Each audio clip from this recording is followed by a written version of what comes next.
nggak bisa nih musik ini untuk luapan saya ini nggak bisa, tapi di musik ini saya dapat gitu loh. Untuk liriknya dia lebih gelap gitu, lebih memuja roh-roh halus.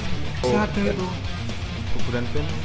Ya, kurang lebih seperti itu. Yang sebelumnya liriknya protes sosial, peperangan, sekarang liriknya udah berubah nih tentang kegelapan.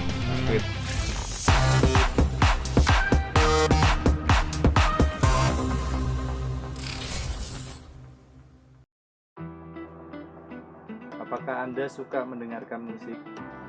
Lumayan suka sih mas. Biasanya kalau ada waktu slow, terus ada kerjaan, biasanya saya dengerin musik. Kadang iya, kadang enggak. Kalau pengen aja. Suka? Suka karena saya suka alat musik gitar. Wah sering banget. Kebetulan nih aku nih pemain band sama teman-teman aku dulu SMA. Sering ikut festival juga dan bersyukurnya juga sering menang.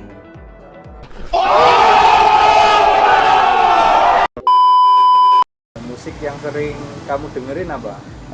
Musik pop, terus jazz sedikit-sedikit, dan musik rohani. Klasik rock biasanya, kayak Aerosmith, Led Zeppelin, terus Pink Floyd, kayak gitu. Musiknya yang halus, Bisa. alunan nadanya bisa enak didengar. Biasanya sih penyanyi-penyanyi tertentu aja sih, kayak Tulus, Afgan, Raisa, Isyana. Pop, campur aduk. Pernah dengerin musik metal nggak? Oh pernah banget mas. Pernah? Sering? Pernah, tapi jarang. Wah kebetulan belum pernah sih. Coba dengerin musik ini.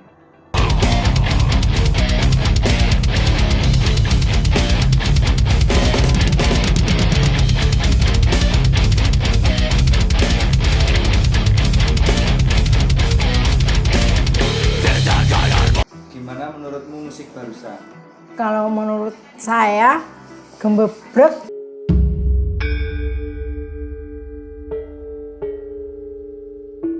Terus bikin kepala pusing.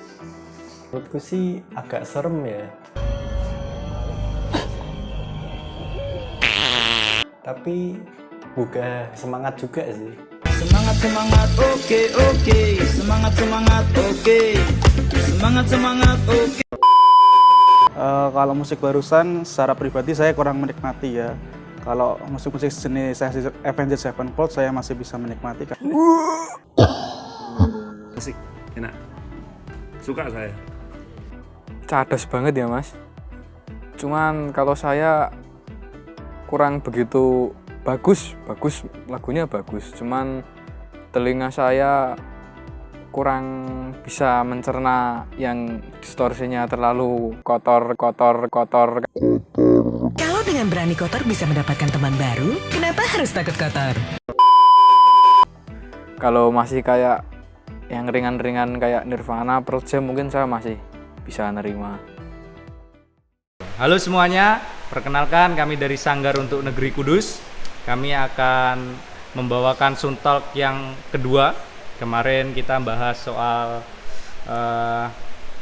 kuliah otodidak atau kursusan. Nah sekarang kita punya materi baru nih, tapi sebelumnya kita perkenalan dulu. Nama saya Agung dan teman saya Agus. Nah kita akan berbincang-bincang dengan salah satu narasumber yang cukup berkompeten dalam pembicaraan kita kali ini, yaitu tentang metal. Nah, kita langsung saja panggil narasumber kita, Pak Anto.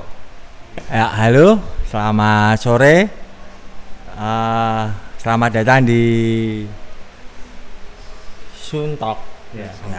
Suntalk, program tentang ulasan khasanah musik. Ya. Kurang lebihnya seperti itu. Jadi kita membicarakan tentang banyak hal ya mengenai musik. Nah, kebetulan kita mendengar ada praktisi-praktisi metal yang ada di Kudus nih. Jadi kita mau bincang-bincang soal metal di sini. Jadi boleh perkenalan dulu Pak Anto. Perkenalkan, saya Anto, akrab dipanggil Mbah Yo. Gitu. Mbah Yo. Jadi kita ini nanti manggilnya Mbah Yo atau Pak Anto nih? Bebas, freedom aja. Oh, freedom. Untuk pertanyaannya, saya ingin bertanya Pak Anto, bisakah ini bisa diperkenalkan untuk bagaimana Pak Anto awal-awal mengenal musik metal, dan maksudnya apa sih ketertarikan yang menjadi daya tarik bagi Pak Anto untuk ikut bergabung nih dengan komunitas metal ataupun ikut menggeluti genre musik metal sendiri. Ini bisa disampaikan apa kesan awalnya?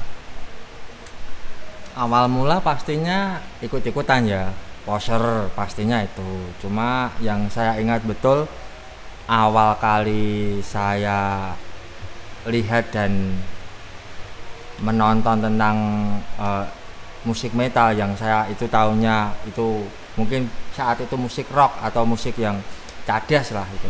Itu kurang lebih tahun saya SD. Itu waktu Sepultura datang ke Indonesia. Itu dia yang di Jogja itu kan dia televisi dulu cuma TVRI kan. Kebetulan di live dan itu mau maghrib. Saya putar karena kebetulan dulu kan televisi adanya kan cuma TVRI. Mau nggak mau nonton televisi kan itu ya. Nonton itu maghrib kok sangar gitu. Sangar. Terus itu saya ingat bener dimarahin sama ibu. Mungkin karena nggak tahu, mungkin karena musiknya atau karena mungkin itu maghrib karena ada ajan ya. Saya ingat betul dimarahin. Terus saya matikan. Kemudian SMP saya punya band dulu, garapnya cover songnya sebatas lagu-lagu pop, terus mungkin yang agak keras itu pas band, gitu, alternatif rock gitu. Ikut festival, kemudian di situ saya ketemu bintang tamu gestar itu band Kudus. Itu namanya Slender. Itu trio bersaudara, Budi Kentos, Pak metal Gembul, juga itu, Budi Kentos, Pak Gembul, sama Bowo. Itu 3 bersaudara dari Tersono. Itu thrash metal, bawaan Sepultura, Metallica. Itu wah, ini kok sangar gitu. Itu. Terus kakak saya yang kebetulan satu SMP, saya kelas 1, kakak saya kelas 3, dia pulang bawa kaset Thrash Generation. Itu saya putar, wah itu Thrash Generation itu apa ya, dapat dikatakan sebagai trigger untuk gelombang metal di Indonesia. Ya, gelombangnya itu salah satu triggernya itu.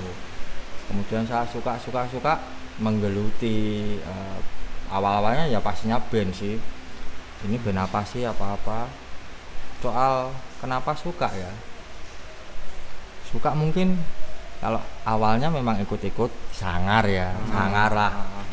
Wah musiknya kok sangar, pencarian jati diri. Mungkin awal-awalnya cuma itu sih, awal-awal ketertarikan main musik akhirnya saya musiknya harus kayaknya saya lebih nyaman di sini.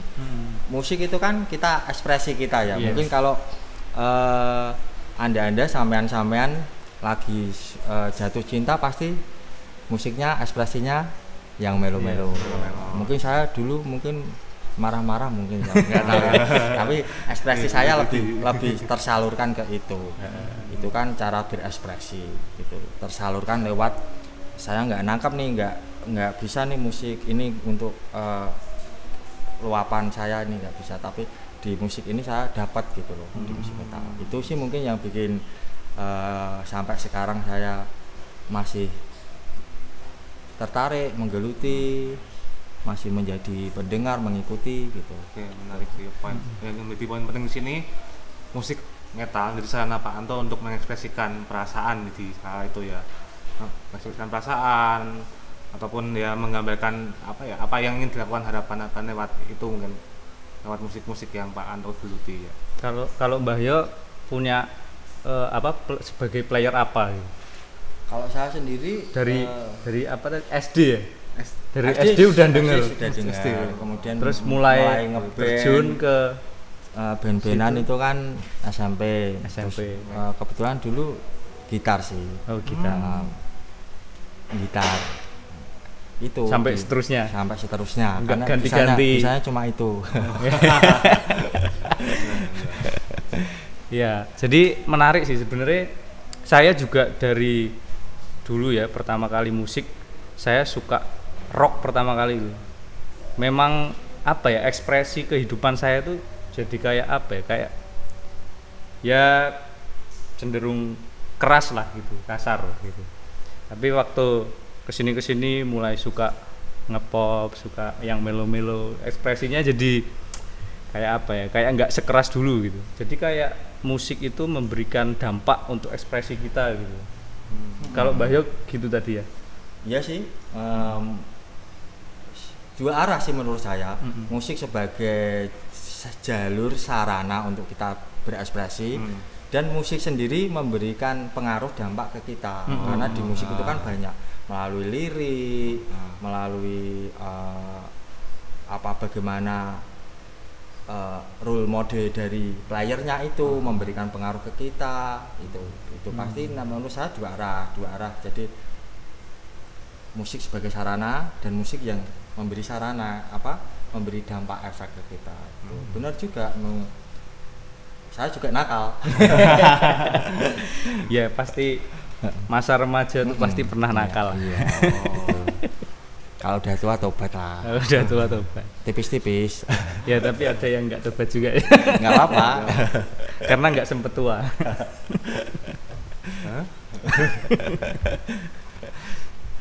Ya. Jadi sebagai peminat musik metal nih, kira-kira musik bergenre metal itu apa sih menurut Mbah Yo? Apa ya, rumit ini karena ngomongin musik genre metal itu kita lihat konteksnya dulu nih. Kita mau lihat konteksnya dari dia musik atau dari dia sebuah kultur gitu. Artinya kita juga harus flashback ke belakang nih, kita belajar sejarah. Wah, gitu mantap. kan. Ini saya suka. Ini menarik. Gitu. Soalnya saya juga ini materinya pasti berat-berat karena sejarah mungkin saya paling dapat berapa gitu. Harus memori harus diputar ulang kan. Orang IPS juga sejarahnya sulit. Iya.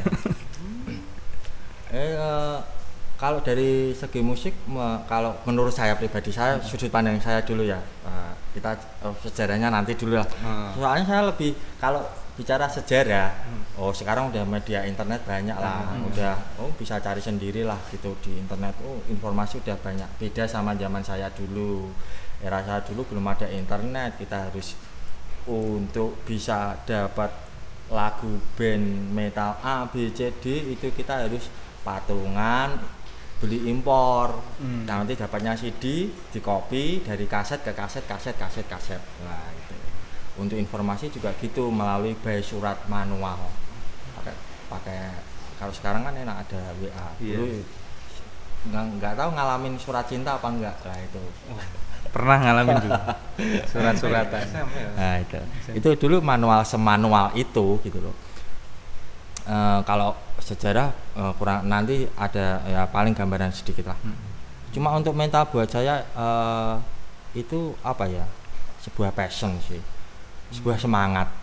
Bahkan kalau mungkin ada yang di sana mungkin dia lebih udah menjadi lifestyle gaya hidup. Buat saya sih seperti itu sih, udah saya sudah passionnya udah metal gitu, udah semangatnya gini, karena di dalam saya dapat banyak hal positif yang saya terapin di kehidupan saya. Banyak konvensi aturan nggak tertulis di musik metal, di scene, di komunitas musik metal itu yang menurut saya itu sangat positif gitu. Pergerakannya positif, bagaimana merangkul teman-teman gitu, bagaimana kita melawan semangatnya kan anti kemampanan sih. Anti kemampanan jangan disalahartikan ya. Anti kemampanan artinya apa ya, kalau majority berkata A, kalau kita punya pandangan B masa nggak boleh kan gitu. Nah itu sedikit kurang lebih sedikit banyak seperti itu, jangan disalah. Maksudnya itu anti kemapanan kayak seperti gitu itu ya? artinya bukan terus secara ekonomi ya mapan bukan, tapi ketika kita berada di sesuatu yang minor itu jangan takut gitu loh, itu harus, kalau itu benar kita perjuangkan. Karena sejarah kita flashback kalau ke sejarah dia lahir waktu ada resesi ekonomi di Inggris, dia ekonomi porak-poranda, kehidupan sosial porak-poranda, kemudian muncullah sebuah grup yang dia rock yang dikemas dengan lebih ekstrim. Muncullah heavy metal itu. Si Ozzy Osbourne, Black Sabbath pasti udah pada tahu lah dia itu, si bapaknya lah itu. Itu muncul karena protes gitu, protes melalui sarana musik ekspresi itu. Budaya akhirnya kan menjadi budaya kalau kita secara general kan, ini kultur kan respon kita terhadap lingkungan. Bagaimana kita merespon kondisi sosial, kehidupan, alam, itu akhirnya menjadi budaya. Itu dalam sudut pandang yang berbeda kan gitu. Masyarakat Jawa merespon alam seperti ini, akhirnya muncul budaya-budaya ini kan gitu. Nah sama akhirnya muncul sebuah metal, itu heavy metal, pergerakan sama. Bagi saya kenapa sih suka, karena saya suka semangat perlawanannya gitu, semangat pergerakannya walaupun kita minor. Karena nggak tahu apakah ini, tapi sekarang nggak ngaruh. Mungkin dulu saya hidup dari ekonomi menengah low end ya, dari jadi mungkin ini semangat pemberontakan saya gitu, menyampaikan saya nggak puas ini dengan keadaan ini itu gitu.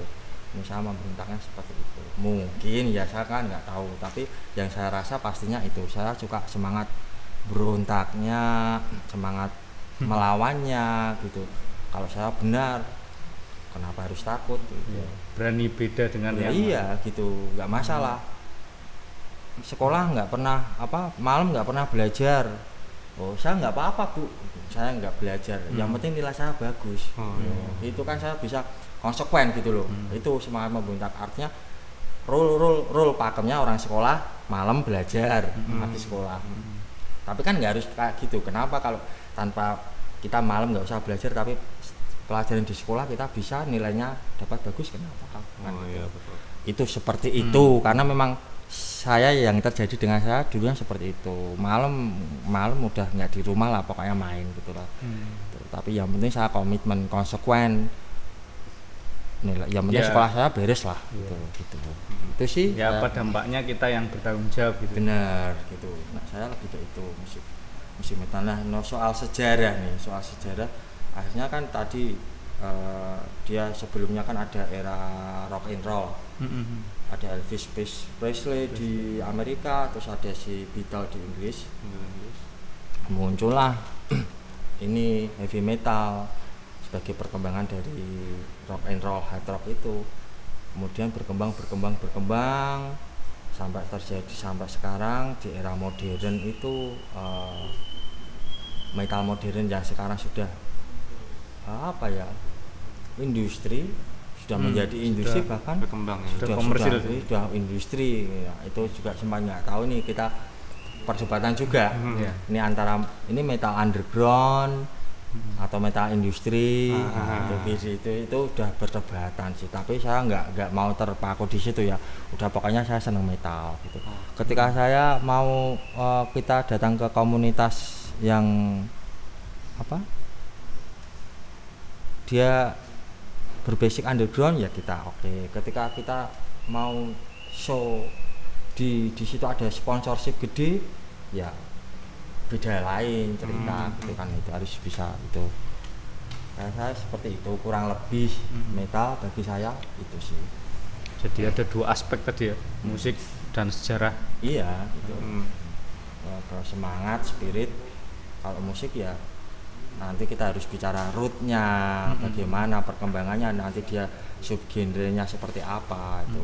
Kalau soal metalnya sendiri bagi saya itu semangat, spirit, saya suka gitu. Pemberontakan, bagaimana menghargai teman, bootleg keaslian. Misalnya nih, nah bootleg keaslian, katakanlah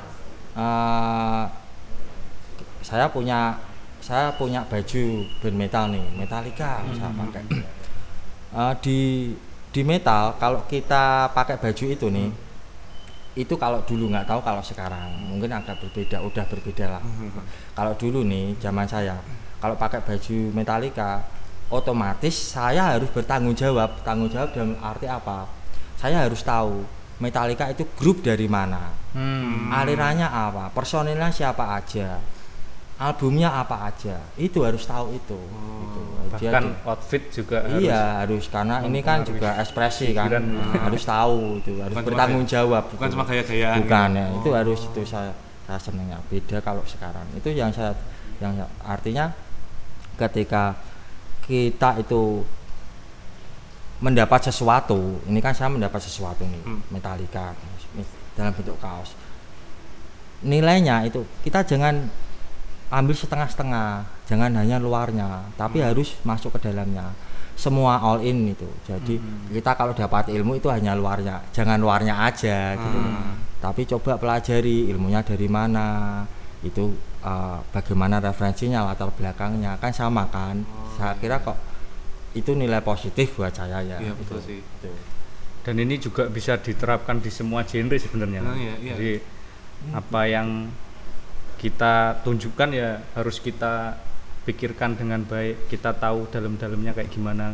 Sehingga tahu nggak cuma ekspresi aja tapi juga ada esensinya itu. Iya benar, sebetulnya sama sih. Sama kayak kalau die hard ya, metalhead yang ekstrim ya sampai suka itu kan die hard. Kalau mungkin ini sampean K-pop, dangdut kan pasti suka ya. Oh figurnya siapa aja. Di rumah dulu kan kita majalah apa dulu, Aneka ya. Aneka Yes mungkin ya dulu, nggak tahu menangi apa enggak sampean. Majalah Aneka Yes, terus dalamnya ada bonus posternya, wah ini toko idola saya, ditempel di tembok-tembok kan gitu sampai figur. Nah, itu. Saya poster dulu beli, gitu, nggak dapat hadiah. Ya seperti itu, artinya kita ketika kita mengidolakan sesuatu, ketika kita suka terhadap sesuatu pasti nggak setengah-setengah. Iya. Sebetulnya sama, cuma mungkin pola-polanya aja yang berbeda. Tak kira juga di musik klasik juga sama sih. Sedikit banyak ketika diskusi dengan Mr. Agus tentang musik klasik, perkembangan pembagian zamannya itu kan, nek saya nggak salah tangkap, itu juga respon dari keadaan situasi saat itu. Ada roman apa itu kan itu pembagiannya itu. Kayak saya kira itu kok metal lebih ke itu. Nah soal sejarah banyaklah referensi dari di internet banyak. Betul. Banyak. Dan pengaruhnya banyak kan. Iya. Situasi politik, dari sosial zaman itu di negara asal tempat itu banyak banget. Iya. Oke. Kita lanjut ya. Selanjutnya saya ingin tanya Pak, black metal itu apa ya sebenarnya black metal? Wah ini juga sulit juga nih kalau tanya black metal, karena saya black metal saya bukan pelaku ya, tapi paling nggak tahu berdampingan lah, karena itu kan subgenre dari heavy metal, kemudian turun pecah-pecah menjadi ada death metal, ada progressive brutal death metal, ada black metal, ada technical death metal itu. Saya takut juga nih ngomong tentang black metal nih. Artinya takut gini, maksudnya karena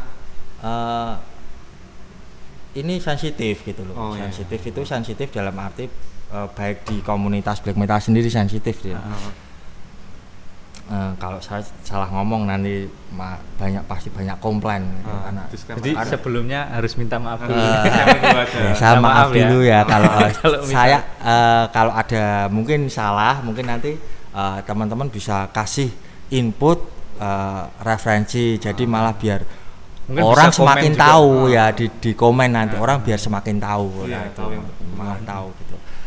Nah, black metal apa ya, kalau orang yang nggak tahu pasti wah itu musik setan. Satanis gitu. Itu nggak hanya black metal sih, mungkin musik-musik metal juga banyak yang dianggap seperti itu. Wah, musik setan itu. Apa nang dikono musik setan kan gitu. Karena nek black metal lebih apa ya, dia pakai corpse paint, masker gitu kan. Black metal sendiri nek setahu saya dia perkembangan juga dari heavy metal sih. Heavy metal dia gelombang baru dari heavy metal. Nah, itu gelombang apa ya? Gelombang baru dari heavy metal. Atau kalau sebelumnya di Inggris itu ada Black Sabbath itu, kemudian gelombang baru new wave heavy metal itu bernama black metal itu. Kenapa dia gelombang baru? Karena dia di situ dia liriknya bukan tentang protes, tapi liriknya tentang horor, tentang paganis ya. Horor misteri gitulah. Mungkin ya di sini mungkin tentang apa gitu, misteri Jawa gitu. Tapi nanti berlanjut lah di Javanese black metal itu nanti ada sedikit gambaran. Kira-kira itu sih. Jadi itu kenapa dia disebut sebagai awal mula embrio gitu kan. New wave heavy metal itu dipelopori sama band yang bernama Venom. Nah, dia karena liriknya yang sebelumnya liriknya protes sosial, peperangan, sekarang liriknya udah berubah nih tentang kegelapan, spiritual. Iya spiritual, tapi dari di sisi yang gelap. Di sisi yang gelap seperti itu kan mungkin di depan. itu ada yang gelap-gelap di situ, benar. Di Indonesia ada itu kuburan band. Ya, kurang lebih seperti itu. Nah, itu tampilan itu. Ya, benar. Itu. Terus muncul di beberapa negara, ada Bathory, ada Celtic Frost. Terus akhirnya ini gelombang 2 nih dia mempengaruhi ini nih. Nah nanti ini yang gelombang ini tadi gelombang pertama ya.